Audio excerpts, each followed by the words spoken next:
Hi friends, இன்னைக்கு உருளைக்கிழங்கு வறுவல் தான் செய்ய போகிறேன். சிம்பிளாக டேஸ்ட்டாக சூப்பராக இருக்கும்.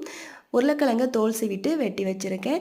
பேனில் 2 டீஸ்பூன் எண்ணெய் சேர்த்து காஞ்சதும் 1/2 டீஸ்பூன் கடுகு, 1/2 டீஸ்பூன் ஜீரகம், 1/4 டீஸ்பூன் பெருங்காயத்தூள் சேர்த்து பொரிய விட்டுட்டு ஒரு கொத்து கருவேப்பிலை சேர்த்துக்கலாம். பெரிய வெங்காயத்தை பொடியாக நறுக்கி சேர்த்து வதக்கிக்கணும். வெங்காயம் பொன்னிறமாக வதங்கி வரணும். கூடவே 4 பல் பூண்டையும் தட்டிட்டு சேர்த்து வதக்கி விட்ட பிறகு நம்ம ஏற்கனவே கட் பண்ணி வச்சுருந்த உருளைக்கிழங்கு சேர்த்துக்கலாம்.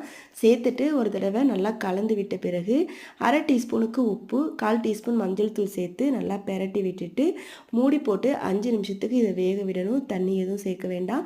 இப்போ ஓப்பன் பண்ணிவிட்டு ஒரு தடவை பெரட்டி விட்டுட்டு 1 டீஸ்பூனுக்கு தனி மிளகாய் தூள் சேர்த்து கலந்து விட்டு திரும்பவும் மூடி போட்டு ஒரு 5 நிமிஷம் வேக விடலாம்.